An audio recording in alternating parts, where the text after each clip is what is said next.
비가 너무 많이 와서 정말 저도 하늘에 이렇게 많은 물들이 있다는 걸 제가 처음 알았고요. 정말 이렇게 비가 많이 올 수도 있구나 하는 생각을 하면서 어려움을 겪은 사람들 마음이 참 많이 아팠습니다.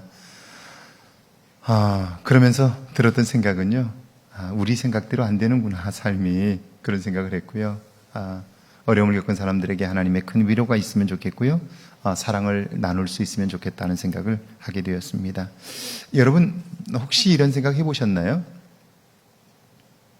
내가 누군가에게 어떤 사람으로 기억되고 있는지, 내 주변에 있는 사람들은 나를 어떤 사람으로 생각하는지, 나는 누군가에게 향기가 나는 사람인지 아니면 누군가에게 악취가 나는 사람인지, 나와 함께 있고 싶어하는 사람들이 내 곁에는 많은지, 나하고 거리를 두려는 사람들이 많은 건지, 사실 이게 삶의 질을 결정하거든요. 근데 우리는 한 번도 살아가면서 어떻게 하면 내 삶에 향기가 날 수 있을까? 어떻게 하면 나와 마음을 같이 하는 사람들이 내 곁에 많을 수 있을까? 내가 있는 곳에 사람들이 나로 인하여 향기를 맡고 기뻐할 수 있을까? 이런 생각을 역시 여러분은 혹시 해보시나요? 제가 기억의 향기라는 곡을 여러분들에게 들려드릴 텐데 가사가 너무 아름답습니다. 그러니까 누군가에게 나는 어떻게 향기 나는 사람이 될까? 사람들은 어떤 사람을 향기 나는 사람으로 기억하고 그 사람 곁에 있고 싶어 할까? 이걸 이야기하는 노랫말인데요. 가사를 보면서 어떻게 하면 사람들에게 향기 나는 사람으로 기억될까? 그리고 어떤 삶을 살면 누군가가 내 곁에 있고 싶어 할까? 그 생각을 하면서 한번 들어보면 좋겠는데요. 기억의 향기라는 곡입니다. 한번 들어보시죠. 박수 쳐도 괜찮습니다. 네, 제가 부른 건 아니지만. 먼지처럼 사라졌지만 내 눈 속에는 있네. 하늘이 내게 허락해줘서 잠시 볼 수 있게 된다면 하지 못할 말 해주고 싶네. 그러면서 두 가지를 얘기하죠. 하나는 그대를 한 번도 잊고 산 적이 없다고. 그러니까 그 사람의 삶을 기억하는 거죠. 그리고 그대가 있어서 행복했다고. 무슨 말이냐면 내 곁에 있는 사람과 아름다운 추억을 만들었고, 그리고 그와 함께 살면서 그를 가장 소중하게 여기며 살았던 거죠. 그러니까 인생을 살아가면서 누군가에게 향기 나는 사람이 되려면 그와 아름다운 추억을 만들고, 그리고 그 사람을 가장 소중하게 여기며 살 때에 결국 그에게 나는 향기가 나는 사람이 된다. 그런 말이죠. 과연 오늘을 사는 우리들이 누군가에게 향기 나는 삶을 살고 있느냐, 누군가에게 그리움을 남겨두고 살아가고 있느냐 하는 거예요. 사람들의 삶에 경제적 여유가 많아지고 좋은 집에서 살고 좋은 옷을 입고 고급 음식들을 먹고 살고 있는데, 그런데 외로움은 점점 커져가고 있는 거죠. 그래서 삶의 질이 굉장히 떨어지는 거예요. 그 외로움을 극복하려고 또다시 일을 하고 정신없이 살아가는 거죠. 그러다가 어느 날 문득 더 이상 살 수 없게 될 때 후회만 남게 되는 거죠.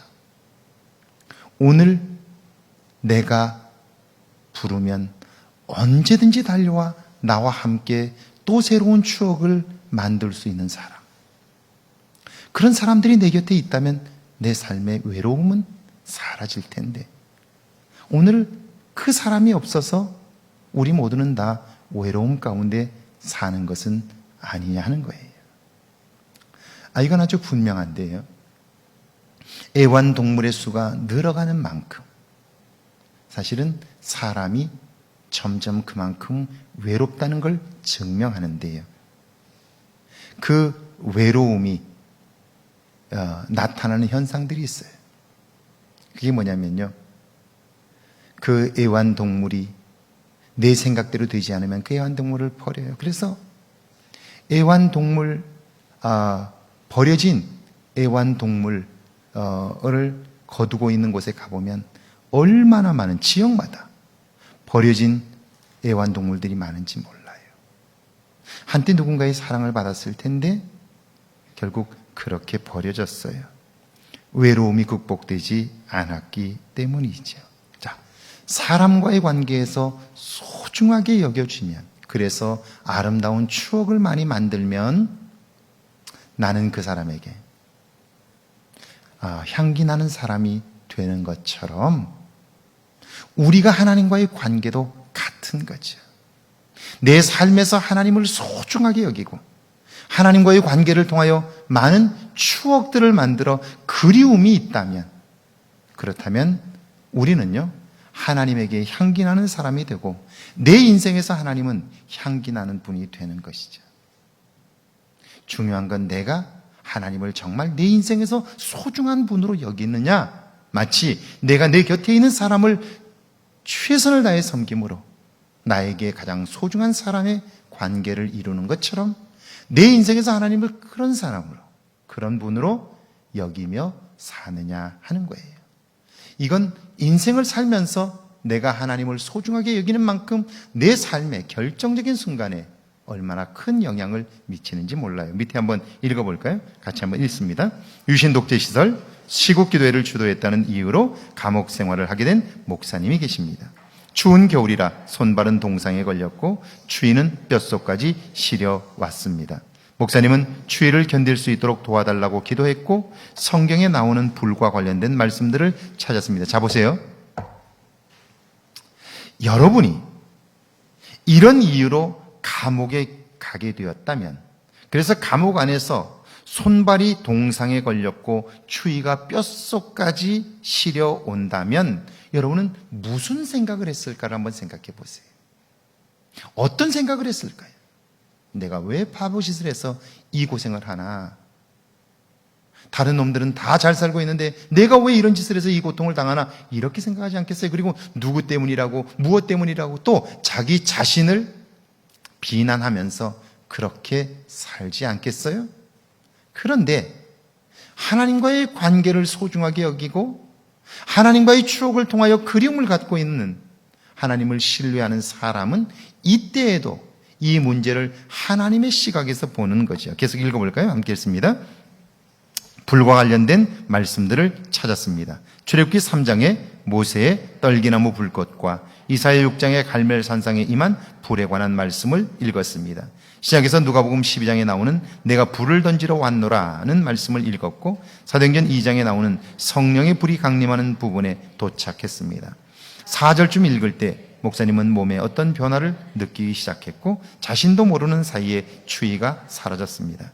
몸이 훈훈하고 바닥도 따뜻해졌습니다. 그 순간 기도 응답에 대한 확신이 들었고 기쁨이 충만했습니다. 김진욱 목사님의 간증입니다. 자, 그러니까 이런 상황에서도 그 어떤 불평이나 원망이 아니라 이 상황에서 성경에서 불을 찾을 수 있는 믿음의 반응들을 할 수 있도록 훈련이 된 거죠.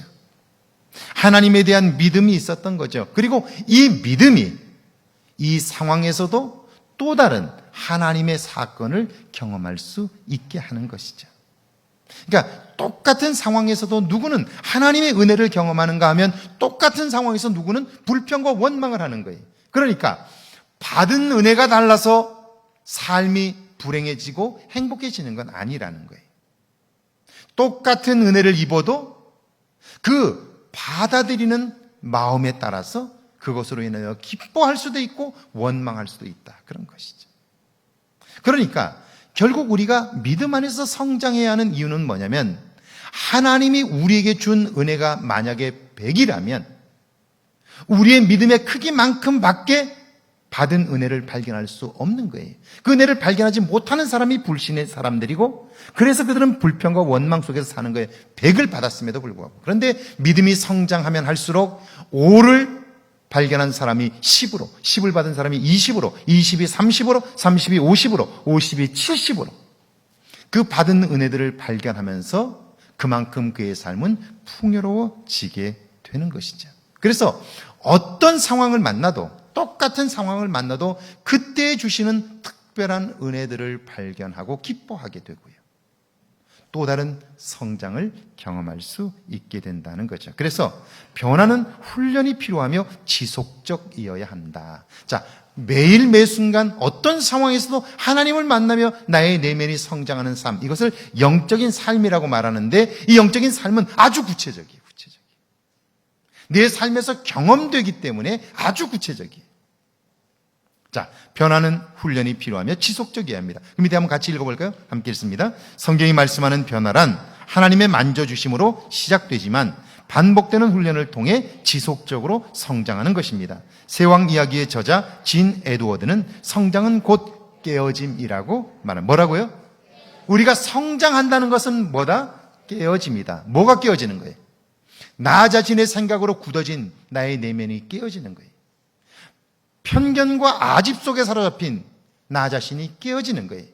잘못된 확신 속에 살았던 나 자신이 깨어지는 것이고, 잘못된 옛 습관을 따라 사는 내 모습이 깨어지는 거예요. 이게 깨어지지 않으면 새로워질 수 없게 되는 거죠. 같이 읽어볼까요? 깨어져야 새로운 믿음과 신앙의 인격을 세울 수 있기 때문입니다. 성경을 읽으며 성장하기 원할 때 우리가 준비할 것이 있습니다. 자, 그러니까 이것이 신앙생활을 하면서 우리가 훈련해야 할 태도이고, 이 태도를 통해서 우리의 신앙이 훈련된다면 우리는 하나님과의 관계에서 구체적으로 우리의 삶의 변화를 일으키는 하나님의 사건들을 경험할 수 있다, 그런 말이죠. 자, 오늘 성경을 우리가 읽을 때 또는 설교를 들을 때 우리는 그냥 듣는 것이 아니라 우리가 그 설교를 들으면서 기준을 가지는 거예요. 기준을 가지는 거예요. 제가 이렇게 계속 얘기해도 예전에 했던 습관대로 사는 분들이 계셔요. 설교는 뭘로 듣는다고요? 귀로 듣는 게 아니고, 제가 굉장히 여러 번 했죠. 수백 번 했을 거예요. 근데 그래도 여전히 옛날 습관대로 그냥 귀로 눈 감고 듣는 분들이 계세요.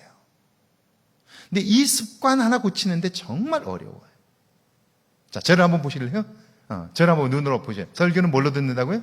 눈으로 듣는 거예요. 이게 태도예요. 이게 훈련되면 그때부터 우리는 설교를 눈으로 들을 수 있게 되고요. 눈으로 듣는 만큼 집중할 수 있어요. 자, 설교를 들을 때 우리는 제일 먼저 설교는 눈으로 듣는다, 이걸 여러분은 생각하는 거예요. 그렇죠? 자, 그리고 나서 설교를 들을 때 여러분은 몇 가지 기준을 가져야 돼요. 그리고 이걸 훈련해야 돼요. 그 첫 번째가 뭐냐면, 첫 번째 같이 읽어볼까요? 함께 했습니다. 하나님은 어떤 분입니까? 여러분이 설교를 들을 때 이번 주에 수요일에 목사님이 말씀하시는 하나님은 어떤 분인가? 거기에 관심을 갖는 거예요. 목사님이 이번 주간에 말씀하시는 하나님은 도대체 어떤 분인가? 그걸 관심하고 듣는 거예요. 그 하나님은 내가 경험한 하나님일 수도 있고요, 내가 몰랐던 하나님일 수도 있어요. 내가 알고 있었던 하나님이라면 내가 알게 된 계기들이 있을 거예요. 예를 들어서 하나님은 여호와 이레의 하나님이십니다. 모든 것을 준비하시는 하나님입니다. 제가 이번 주간에 이렇게 얘기했다면 여러분은 그 이야기를 들으면서 하나님은 모든 것을 준비하시는 분이구나 라고 생각하면서 여러분의 인생에서 하나님께서 나를 위하여 예비하셨던 사건들이 있을 거예요. 그 사건들을 생각하는 거예요.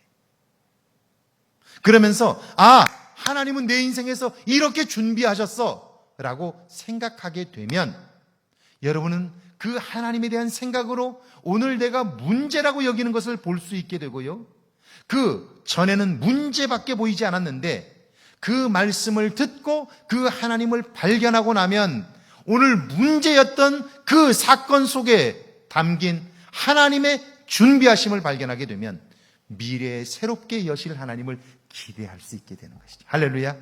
그래서 설교를 들을 때 설교 속에 말씀하는 하나님은 어떤 분이냐, 이걸 아는 일이 중요해요. 두 번째는요, 같이 읽습니다. 시작. 자, 설교를 들으면서 우리는 무엇을 발견해야 하냐면 사실 오늘 우리가 문제라고 느끼는 것들은 거의 대부분이 죄와 관계되어 있어요.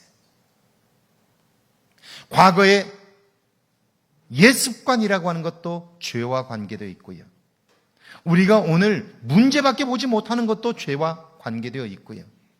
끊임없이 자주 시험에 드는 것도 죄와 관계되어 있고요. 내 편협함도 죄와 관계가 되어 있어요.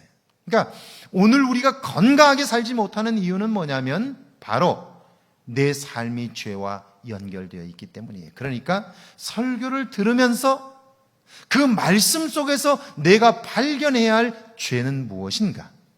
나의 죄는 무엇인가? 이걸 발견하는 거예요. 첫 번째는 뭐라고요?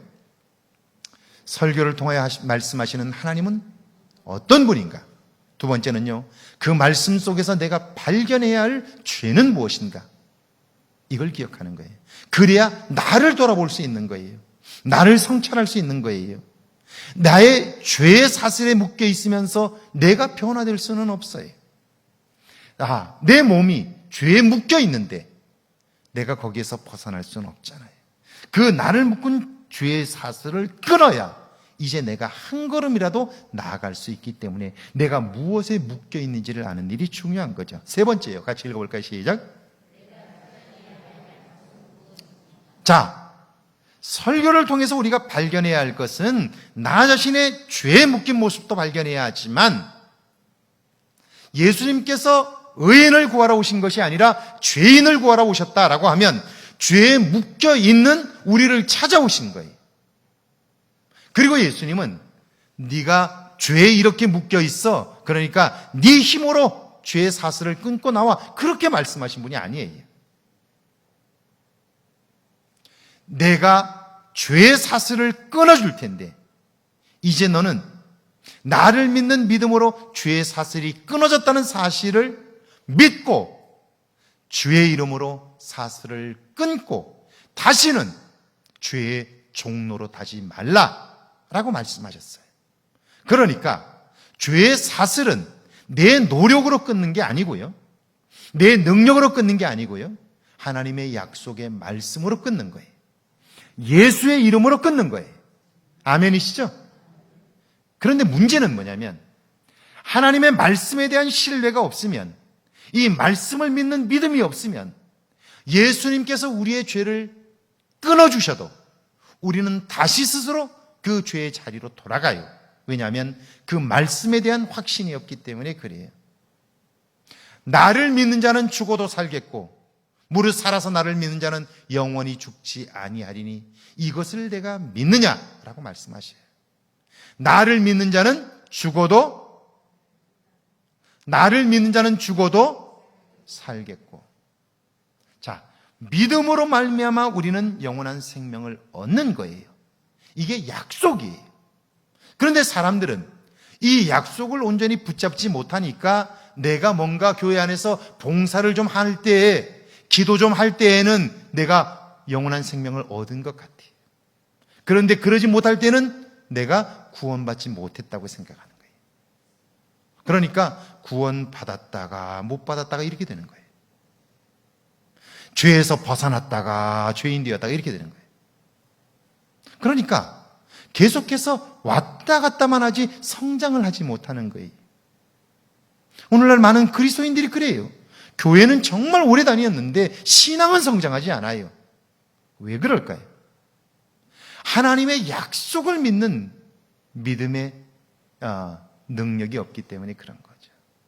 그러니까 설교를 들으면서 내가 주장해야 할 약속, 내가 비록 죄 가운데 있다 할지라도 예수 그리스도의 이름으로 내가 고백하고 예수의 이름으로 용서받은 것은 이제 용서받은 줄로 믿는 거예요. 할렐루야. 만일 우리가 우리의 죄를 자백하면 저는 미쁘시고 의로우사 우리의 죄를 사하시고 모든 불의에서 건지시리라. 할렐루야. 그 약속을 믿는 거예요. 우리는 나 자신의 행위를 믿는 것이 아니고 나 자신의 의로움을 믿는 것이 아니고 그 약속을 믿는 거예요. 그러니까 설교를 통해서 내가 붙잡아야 할, 자, 내가 하나님 앞에 부끄러운 게 많아요. 그래서 기도하려고 해도 하나님 앞에 자신이 없어요. 내가 이렇게 살면서 하나님 앞에 기도해도 되겠어? 이런 내가 기도한다고 들어주겠어? 이런 생각이 드는 거예요. 그런데 그때에도 하나님의 말씀을 기억하면서, 그래, 나는 죄와 더불어 살지만 나는 하나님의 자녀가 되었어. 자녀가 죄를 지었다고 자녀가 아닌 건 아니잖아. 그러니까 하나님 앞에 나는 자녀로서 부족하지만, 죄를 지었지만 이제는 용서를 구하고 또한 나의 삶의 문제를 해결해 달라고 도움을 요청할 거야. 할렐루야. 이게 붙잡아야 할 약속인 거죠. 설교를 통해서 내가 붙잡아야 할 약속, 그걸 붙잡게 될 때 우리는 견고하게 설 수 있게 되고요, 한 걸음 더 믿음의 성장을 경험할 수 있게 되죠. 네 번째죠. 같이 한번 읽어볼게요. 네 번째 함께 읽습니다. 시작. 내가 순종해야 할 명령은 무엇입니까? 그리고 말씀을 읽으면서, 설교를 들으면서, 내가 여기에서 문제가 있었구나. 하나님이 나에게 이런 말씀을 주셨는데 내가 이 말씀에 순종하지 못해서 그랬구나. 그걸 깨닫는 거예요. 그걸 깨닫는 거예요. 그리고 이제는 내가 그 명령을 한번 따라 살아보겠다라고 생각하는 거예요. 그리고 그 명령을 지켜보는 거예요. 이게 중요한 거예요. 많은 사람들이, 제가 지금까지 살아오면서 하나님에게 자기의 삶을 맡겼던 사람들이 있어요. 그들의 삶이 어땠을까요? 그 당시 그 사람들은 모두 다 바보라고 사람들이 비난을 받았어요. 그런데 지금 제 곁에 있는 사람들 중에 상당수가 자기 인생을 하나님께 맡김으로 하나님이 그의 인생을 빛나게 하셨어요. 여러 사람을 제가 얘기할 수 있어요. 수없이 많이 있어요. 제 시골 교회 우리 장로님이셔요. 지금은 은퇴하셨어요. 우리 교단에 여자분이신데 부총회장도 하셨어요. 그분 아이가 아들 셋에 딸 하나예요. 넷이에요. 근데 남편이 일찍 죽었어요. 그 큰아이 영수가 제 기억에 초등학교 1학년 때쯤? 그러니까 그 밑에는 몇 살이겠어요? 갓난아이도 있고, 광수가 갓난아이였어요. 근데 아버지가 죽은 거예요. 아이들 넷을 놓고 남편이 일찍 죽은 거예요. 장례를 마치고 톡톡 다 털어보니까, 제가 지금 금액은 기억하지 못하는데 지금 돈으로 한 6, 70만 원 남은 것 같아요. 그거 가지고 자식 넷 데리고 살아야 돼요. 할 줄 아는 것도 없어요. 6, 70만 원 가지고 살 수 있겠어요? 장례를 다 마치고 어느 날 어디를 갔다 이렇게 돌아오는데 교회 앞을 지나온 거예요. 교회를 다니던 분도 아니에요. 교회 앞을 지나는데 이런 생각이 문득 든 거예요. 내가 이 돈 가지고 자식 넷을 잘 키울 수 있을까? 이거 가지고 자식을 키울 수가 없을 거야. 그런데 마침 교회 앞을 지나다가 교회 십자가를 보고는 이런 생각이 문득 들었대요. 그런데 내가 가진 것을 하나님께 드리고 하나님이 도와주시면 내가 내 자식 4명을 잘 키울 수 있겠다, 그런 생각이 든 거예요. 여러분, 그거라도 붙잡고 있어야 되는 거 아니에요? 그래야 사는 거 아니에요? 근데 그분 속에 그 생각이 든 거예요. 그래서 그분이 그 길로 주일에 교회로 온 거예요. 와서 가지고 있는 돈 몽땅 하나님께 드린 거예요. 헌금한 거예요. 우리 생각에 다 죽었을 것 같아요. 죽어야 돼요. 먹고 살 게 없으니까요. 그런데 예배를 마치고 갔는데 옆에 살던 동네 사람이 찾아왔어요. 뭐 해 먹을 거냐? 해 먹을 게 없다고. 그러니까 그러면 생선 장사라도 한번 해보라고. 그래서 생선 장사도 생선 살 돈이 있어야지. 그랬더니 그분이 내가 빌려줄 테니까 한번 생선 장사 해보라고. 그래서 이분이 다라이에다가 생선을 받아다가 동네를 다니면서 팔기 시작한 거예요. 그렇게 시작했어요. 그래서 돈을 조금씩 모아갔고요. 그래서 조금씩 이미 똑똑똑한 분이에요. 하나님이 또 지혜를 주시고요. 그렇게 머리에 이고 생선 장사를 시작했는데 그 사업이 얼마나 커졌는지 아세요? 풍미식품이라고 회사를 세웠는데요. 몇만 평 되는 산 속에 토구를 파가지고 그 안에 젓갈이 가득 담겨 있어요. 외국에 수출을 하는데요. 어마어마한 사업이 되었어요. 지금은 그 큰아들 영수가 그 일을 맡아서 해요. 너무 감사해서 그 장로님은 총회를 할 때마다 젓갈을 가지고 와서 바자회를 할 때마다 여신대회 바자 할 때도 꽤 많이 보내요. 그 일을 하세요. 제가 이런 얘기를 하면 정말 많아요. 자, 그게 어리석게 보이지만 그러나 하나님께 순종해야 할 것이 무엇인가를 발견하고 한번 해보는 거예요. 자기가 똑똑하다고 생각하는 사람은 결코 하나님께 목숨을 걸지 않아요. 항상 양다리 걷혀요. 그러니까 하나님을 절대적으로 신뢰하지 않아요. 그의 인생은 하나님으로 인하여 빛이 날 수가 없어요. 그래서 조금은 바보같이 사는 거예요. 제가 우리 교회 처음 와서 한 첫 번째 말을 기억하시나요? 다 잊어버리셨을 거예요. 저는 목회하는 동안 제 스스로에게 이렇게 말해요. 목회하는 동안 잔머리를 굴리지 않겠다. 잔머리를 굴리지 않아요. 여러분 제가 이제 7년 이상 보셨으니까 만 7년 이상 8년을 보시니까 저를 보셔서 아시죠? 제가 혹시 잔머리를 굴리던가요? 잔머리를 굴리지 않아요. 왜냐하면 하나님의 생각이 항상 옳아요. 그리고 하나님의 뜻대로만 살면 하나님이 책임지셔요. 할렐루야. 제 삶을 통해서 발견했기 때문에. 다섯 번째요. 같이 읽어볼까요? 시작. 내가 따라야 할 교훈과 진리는 무엇입니까? 말씀을 듣는 중에 내가 따라야 할 교훈. 어떤 때는 책망을 받기도 하고 어떤 때는 격려를 받기도 하고 마음의 기쁨도 있고 그때 내가 야단을 맞는 마음이 들 때 그때 그걸 받아들이는 거예요. 그리고 그 교훈을 따라 사는 거예요. 그러니까 설교를 똑같은 사람이 들어도 이런 기준을 가지고 듣는 사람은요, 사람의 말 속에 담긴 하나님의 음성을 들을 수가 있는 거죠. 이런 기준이 없으면 좋았네, 목사님 설교 잘하시네, 좋았다, 이게 끝이에요. 내 삶의 변화는 없어요. 그러니까 설교를 듣든지 아니면 성경을 읽든지 그 속에서 성경이 말씀하는 하나님은 어떤 분인가? 내가 버려야 할 죄는 무엇인가? 나에게 주신 하나님의 약속은 무엇인가? 내가 순종해야 할 명령은 무엇인가? 따라야 할 교훈과 진리는 무엇인가? 이걸 아는 일이죠. 자, 영적인 삶은 구체적인 삶의 삶과 현실의 문제로부터 시작돼요. 밑에 한번 같이 읽습니다. 시작. 우리가 하나님을 필요로 하는 이유는 삶의 결핍 때문입니다. 부족함과 연약함, 이것은 우리를 영적인 삶으로 인도하는 밑거름입니다. 살면서 어렵다고 느끼고 문제라고 느낀다면 그것은 영적인 삶으로 나아가는, 영적인 삶을 이루는 밑거름이 되는 것이기 때문에 그것이야말로 영적인 삶에 굉장히 중요한 기반이 되는데요.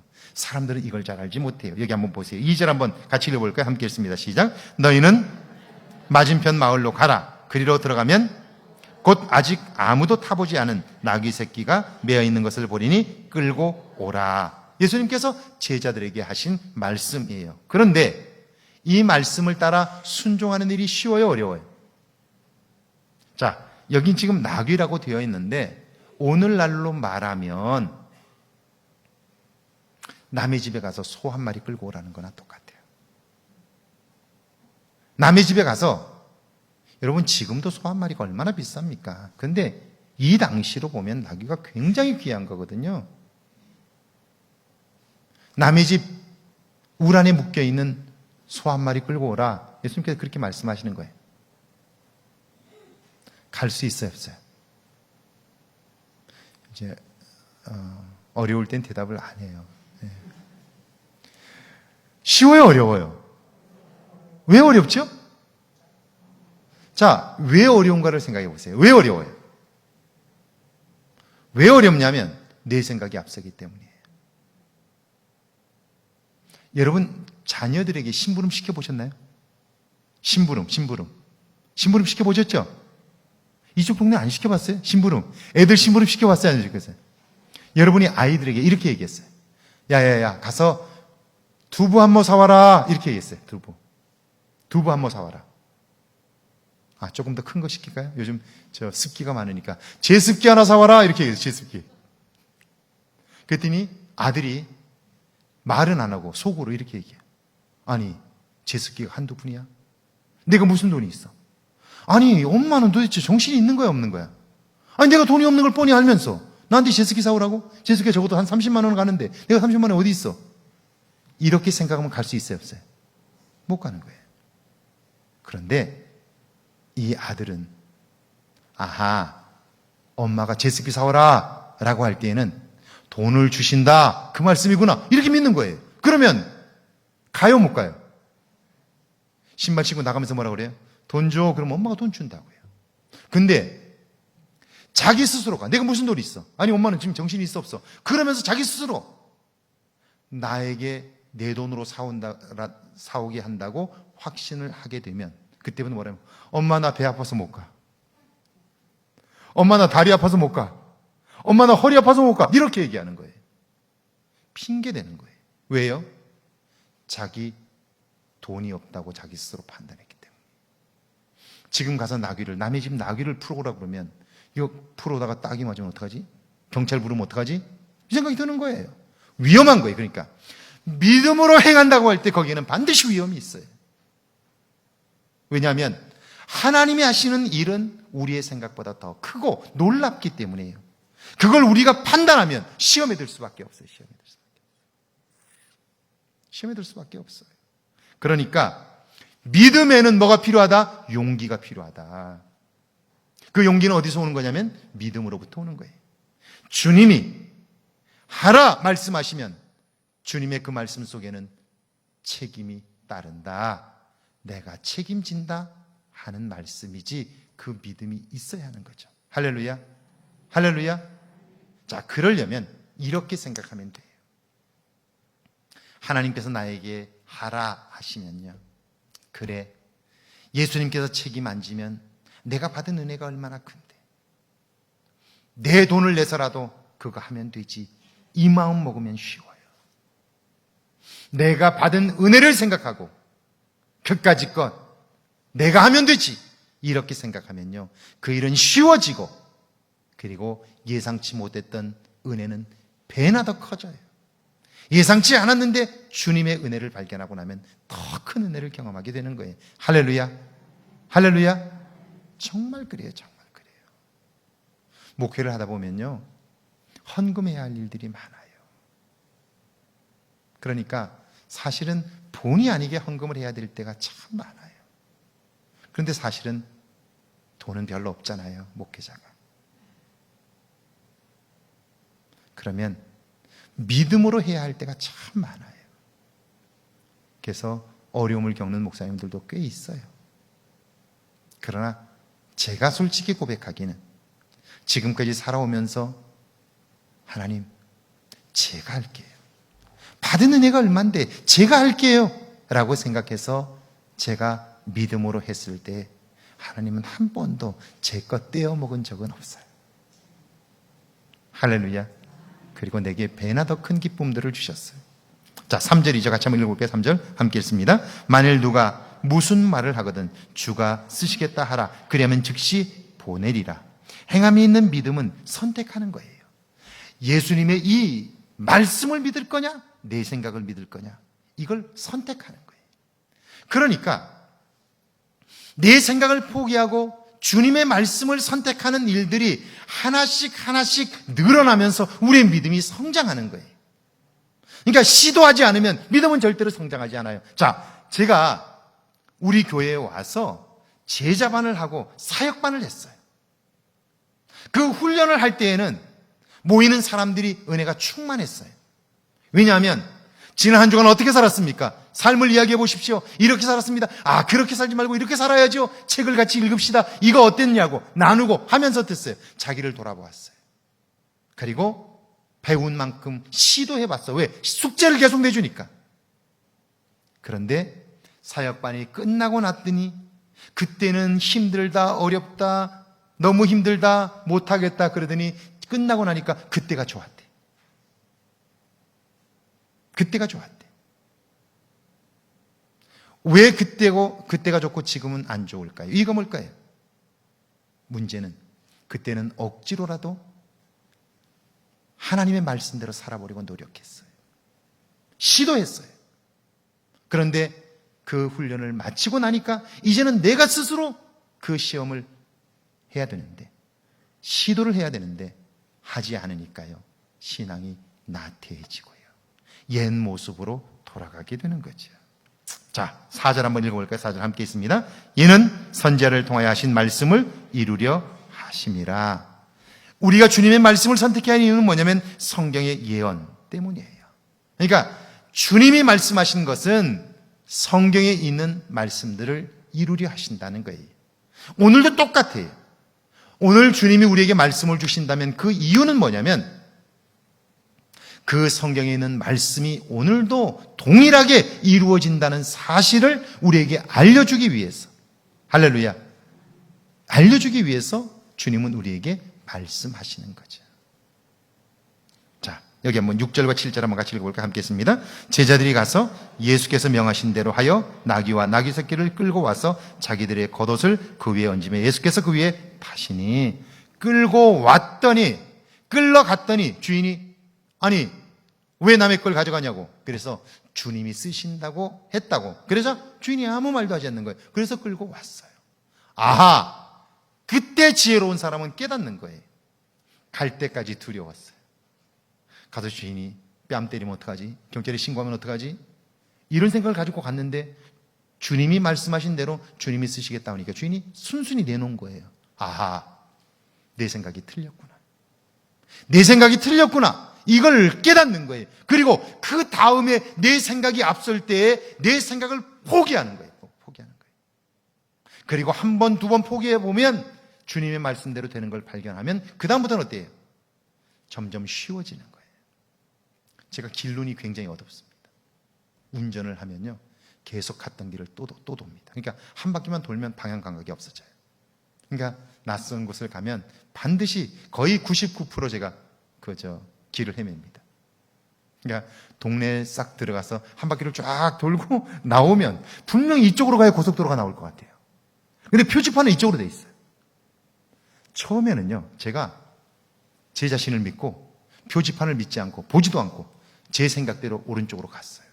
갔더니 엉뚱한 데가 계속 나와요. 그러면 누구한테 물어보고 돌아와야 되잖아요. 갈 때까지 가요. 가다가 불안한 마음이 생기고 두려우면 그때 물어봐요. 그럼 거꾸로 해요. 그 다음부터는 돌아가서 방향을 잃으면 무조건 표지판을 보고, 내 생각이 분명히 이쪽이라고 해도 나는 표지판을 보고 이제는 표지판만 보고 가요. 지금도 그래. 지금도 표지판 보고 가지 절대로 저를 믿고 가지 않아요. 왜? 저는 늘 틀리는 사람이기 때문에. 그러니까 그 다음부터는 쉬워요. 옛날에는 어려웠어요. 왜냐하면 갈등이 막 생겨서 이쪽으로 갈까 저쪽으로 갈까, 표지판을 볼까 나를 믿을까. 근데 이제는 쉬워요. 표지판만 보고 가면 틀림없어요.